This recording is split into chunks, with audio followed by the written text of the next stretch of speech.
Hello and welcome to Chapter 3, Part 3, The Molecules of the Cell. My name is Jeressa Beyer and I'll guide you on this magical mystery tour of lipids and proteins.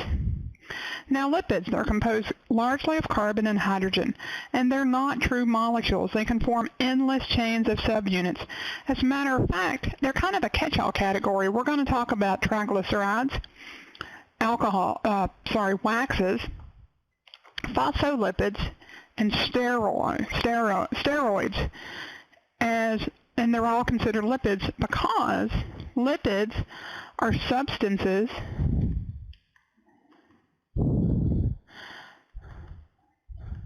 that are nonpolar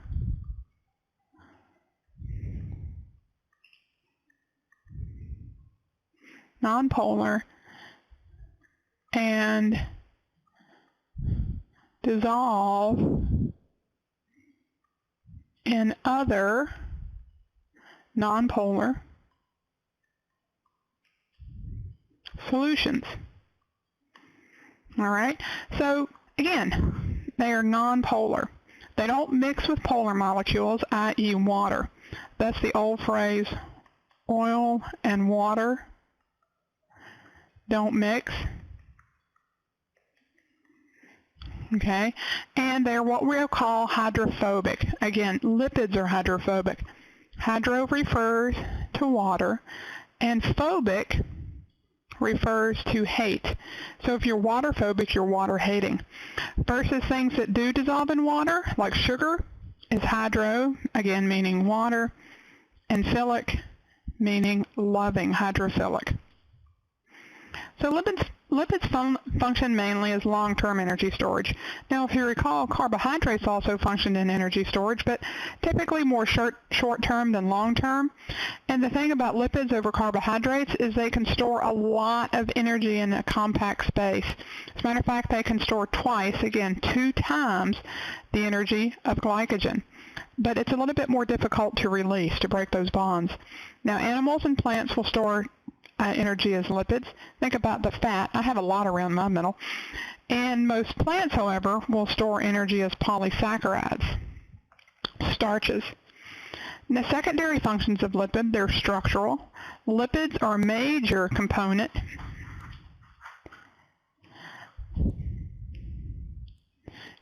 structural lipids are a major component of cell membranes. They are also used to build hormones. They're the precursors for hormones. And of course, if you think about the fat underlying your skin, it has both insulation and protective properties. Because if you fall down and injure that fat, it's not like injuring muscle. It's much easier to make more fat because it's a lipid. Now, again, fats are a class of lipids, and keep in mind this idea that it's a catch-all group that stores energy. They're made out of one monomer, is glycerol and fatty acids. Here we see our glycerol molecule. Check it out, the glycerol, and it's being in the process of being linked and forming water to a fatty acid molecule down here. And you can think of this as H. That's what that CH2 actually means. See the CH2 right there, CH2, CH2. Those are the hydrogens there. Now, CH2 is important, not fatty acid. And what's this process of removing a water?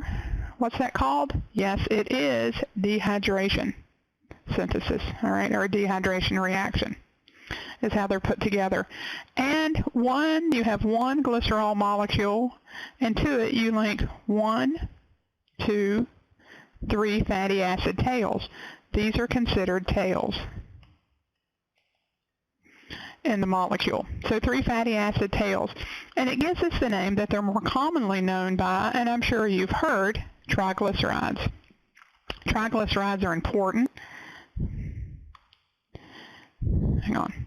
Triglycerides are very important. We hear them in terms of heart disease and stuff like that. And the length of these fatty acid tails can vary between 16 and 18 carbon atoms.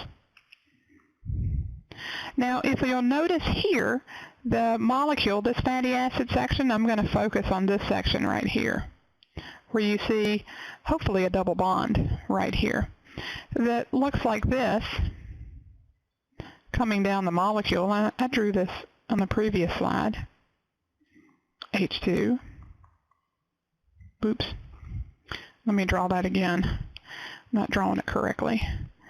H, H, H, and then a third one.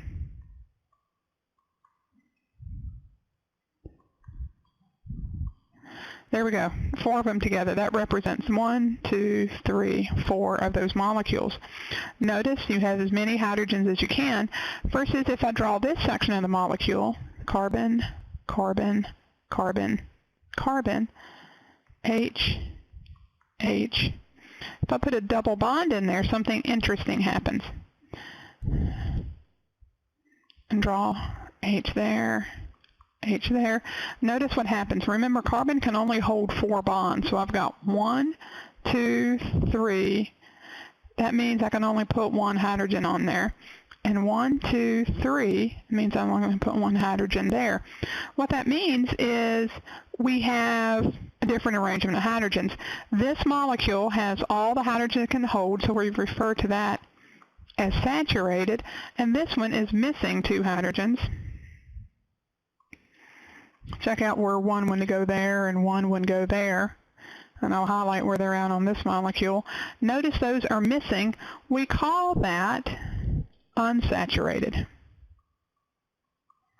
because we're referring to the hydrogen bonds. So it's unsaturated. This one, unsaturated. Now the thing about unsaturated molecules, if you'll see in this fatty acid tail, it also puts a kink. That would be my pussycat climbing on the counter. Apologize for that. A kink in the tail. Now these fats don't pack as tightly as at room temperature, so they tend to be liquid because they don't pack together. And let me erase all my ink on the slide now. If you draw how they pack together, let me grab my pen, then they tend to go like this because of those tails. They just can't get nice and close out there. So that's the unsaturated ones. Versus what you see with the saturated, they can line up together real nice and close.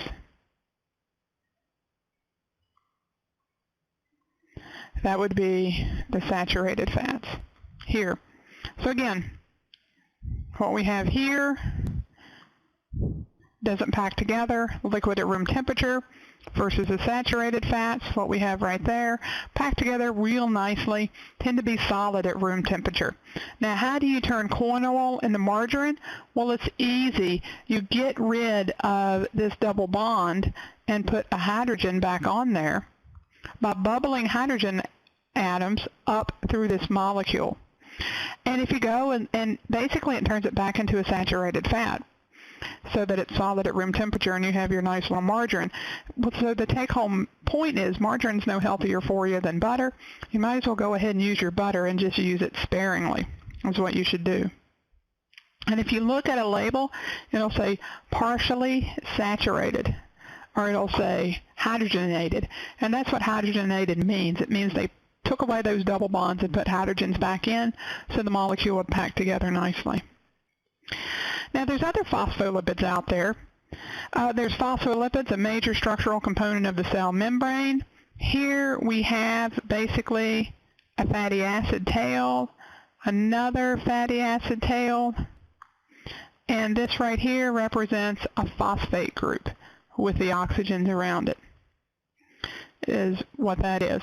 Then again, they do form a major structural component of cell membranes. We'll come back to that in Chapter 5.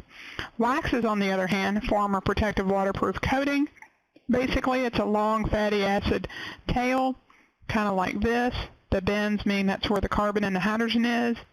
And then off the end, you'll have an OH group, alcohol on the end. Cuticle, waxy leaves, protective insulation layers on feathers and fur are all examples of waxes. That's why he can float and that's shedding water, and plants, of course, pick up water and don't dry out. another form. Again, remember, phospholipids, one type of lipid, waxes, one type of lipid, triglycerides, another type of lipid. Note the similarity between triglycerides and phospholipids. You still have your fatty acid tails, only you have a phosphate group. And then finally, steroids. Steroid is the other class of lipids that we have. Check out the 4-ring structure here. It's right there. There's a 4-ring structure here as well, and a 4-ring structure here. It's important that you see these structures. And let me pick up another ink color for my highlighter. Check that out right in there. All right? That is what makes a steroid, and you need to be able to recognize that, just like you need to be able to recognize phospholipids. You can see this in your textbook website if you review the different lipids out there. Now, cholesterol is an important lipid, and again, here is cholesterol right there. It appears to be attached to 4 carbon rings, but it's really just a lipid that's kind of folded up on itself and made that ring structure. Along with the phospholipids, cholesterol is what makes up cell membranes. It actually serves to stabilize the cell membrane. Because plant cells have a cell wall on the outside, plant cells don't need cholesterol, so they don't have it, but animal cells do. However, just like anything else, too much of a good thing can cause problems, and in this case, excess heart disease. But we can eliminate it from our diet because we need it to make our cell membranes. It's also a precursor of a lot of steroids that we have in our body, and steroids, of course, are hormones that regulate sex, growth, and other functions in the body. The difference between basically steroids and nerve impulses are steroids are secreted in the blood, and they can take hours to days to take effect. Now, we're on to proteins. Proteins are the next one of our little group here. Proteins are very, very important. They're the most structurally and functionally diverse of all of life's molecules out there. It's very important that we recognize them and what they do. All right. Proteins are polymers constructed of monomers, and the monomer, again, amino acids. They're covalently bonded together by dehydration reaction, and chain length can be anywhere from just a few, even 20 or 30, to thousands of amino acids. So again, just a few to 1,000. And keep in mind, amino acids are the polymers, amino acids are the monomers, proteins are the polymers. Now, there are 20 different amino acids out there, and they have the same backbone. This backbone is what you're going to need to know for the test. And each one has a different functional group, giving it different properties. And again, it's like letters of the alphabet, except you have 20 letters in your alphabet. You can arrange those letters any way you want to build a protein. And depending on how you rearrange those letters, just like in a sentence, it'll take on different meanings. Different arrangements will take on different functions. And again, everybody uses these amino acids, all right, and the same 20 amino acids out there. Now, every part of an organism and everything that an organism does, of course, is dependent on proteins. It makes you you. Different organisms are just the sum of all the proteins they make. Your hair color, your eye color, the structure of your bones and everything, all depend on proteins. A lot of it is structural, but some of it is functional. The enzymes that carry out the chemical reactions in your body are made of proteins. And so again, we have enzymes. And enzymes regulate biochemical reactions. In other words, the chemistry of your body. Now, some other things that proteins do, structural, they can hold cells together. You have links between cells to keep them from flying apart. You have junctions, communication things. For example, in your stomach. Your stomach, has hydrochloric acid. If you didn't have tight junctions, these proteins holding your stomach cells together, the acid would leak out and begin to erode different parts of your body.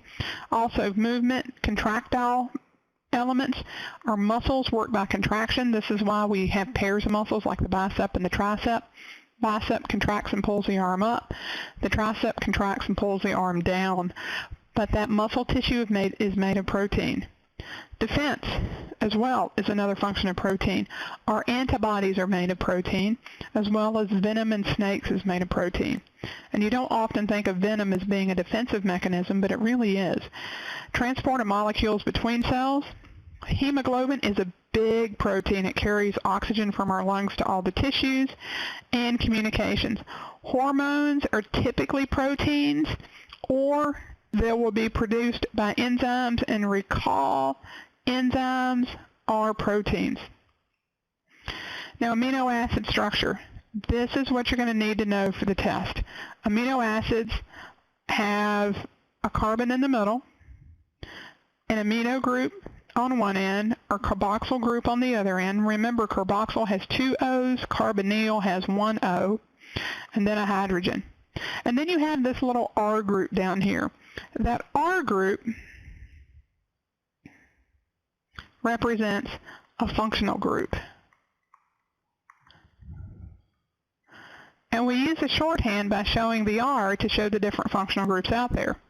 And if we take a look at the next slide, you'll see, for example, there's the amino, there's the carboxyl, there's the hydrogen. Amino, carboxyl, hydrogen, amino, carboxyl, hydrogen. But check it out.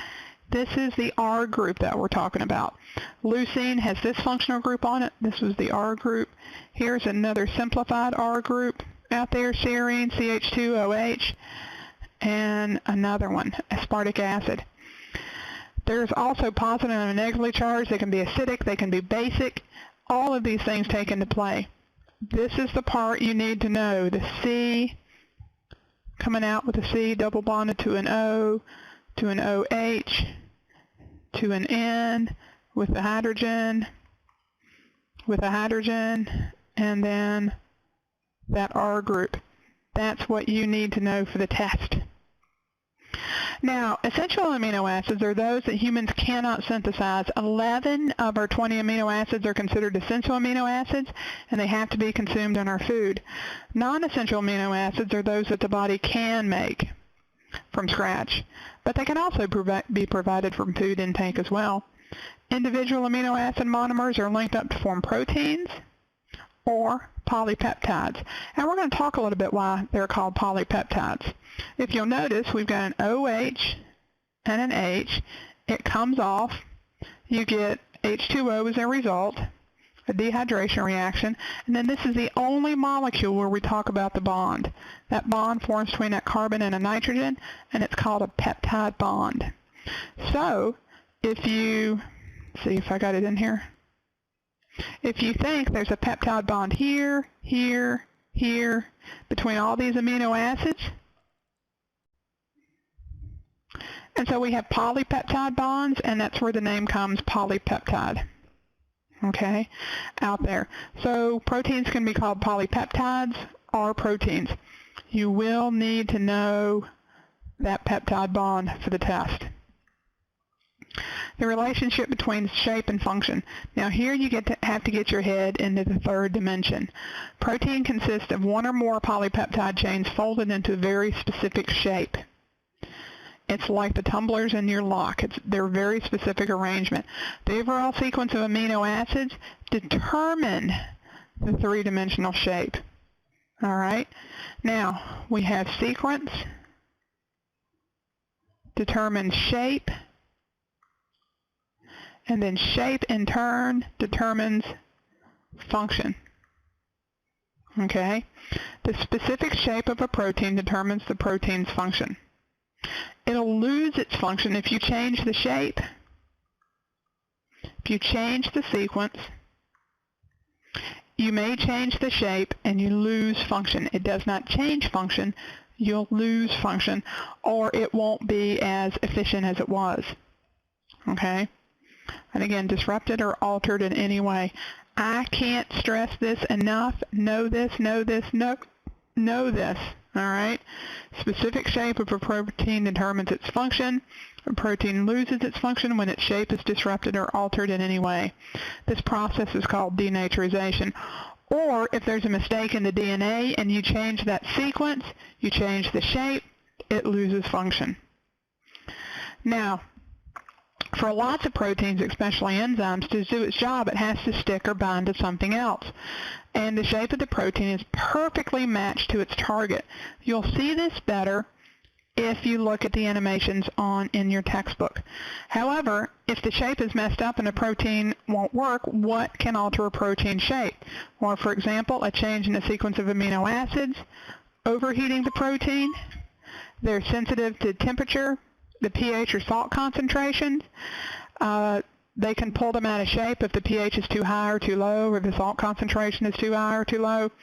Or if you add a toxin that sticks to the protein, these are often called inhibitors, and what they do, it's like putting something gummy in the lock. The key will no longer fit, so the substrate, what normally binds to that protein, will no longer fit. And again, protein shape is dependent on two things. The order of amino acids, this is how their R groups end up interacting with each other, and the way sections of the protein fold back of each other. So we can divide organization of protein into 4 levels. The primary structure is the sequence of amino acids. All right, one or more polypeptide chains. And each protein will have a different chain length and amino acid sequence. So our initial one is just this linear sequence. The secondary structure is coiling or folding. We have the alpha helix, which is what we have here. It also looks like this, if you want to think of it that way. In other words, a big slinky, or a baited pleated sheet. That looks like this. The pleated sheet is important. The thing that holds them together, notice in the helix, the hydrogen bonds are what hold them together. Hydrogen bonding holds that together, and yes, you do need to know that. Now, tertiary structure refers to the overall dimensional shape of the polypeptide. Imagine you have a slinky, and you can even go get one if you want, and then curl that slinky up on itself so it's a big glob. That is tertiary structure, how it folds up. It's roughly described as globular if the protein folds up into a ball shape, or fibrous if it forms long, stringy fibers. And amino acids with R groups located in the middle, while those with hydrophilic R groups will be on the outside. Why are the hydrophobic R groups on the inside and the other guys on the outside? Because of water surrounding that globular protein. Things that love water will orient themselves toward the water. Things that hate the water will orientate themselves inside, away from the water. So hydrophobic, away, and hydrophilic, toward. All right, so get that in your head. Now, quaternary refers to the interaction of one individual polypeptide chain with another to form a protein. Now, transferrin has 4 identical polypeptide subunits, and I hate this example because quaternary means 4, but in reality, it's 2 or more proteins coming together. So you could have a deal where you have 2 subunits coming together, and that would be quaternary structure. Another one, collagen, has, notice, 1, 2, 3 subunits to make collagen. All right, and usually they're held together by hydrogen bonding, not covalent bonding. But one little single subunit, the difference between tertiary and quaternary structure is the protein won't take on its final function until it's bound to another protein. Again, proteins can function at the tertiary structure, but they function by themselves. At the quaternary structure, they'll bind to another protein to become functional. And then here's a summary of the different levels of structure. Okay? And again, the big thing to keep in mind, 2 or more, all right, bonded together, usually by hydrogen bonds, gives you quaternary structure. All right, tertiary structure, it can be functional by itself, but if it's not functional at the tertiary level, then you're talking about a globular or quaternary protein. And amino acid errors, remember, a protein shape governs that protein's function. A single amino acid mistake, either that amino acid was omitted or an extra one was put in or the wrong one, can change the, I'm not going to say will here, I'm going to say can change the primary structure, which can significantly alter the secondary structure, which in turn affect the tertiary structure into the quaternary structure. All right? So again, if you alter that shape and say make that shape square, and this substrate will no longer fit. If that substrate doesn't fit, the enzyme doesn't function.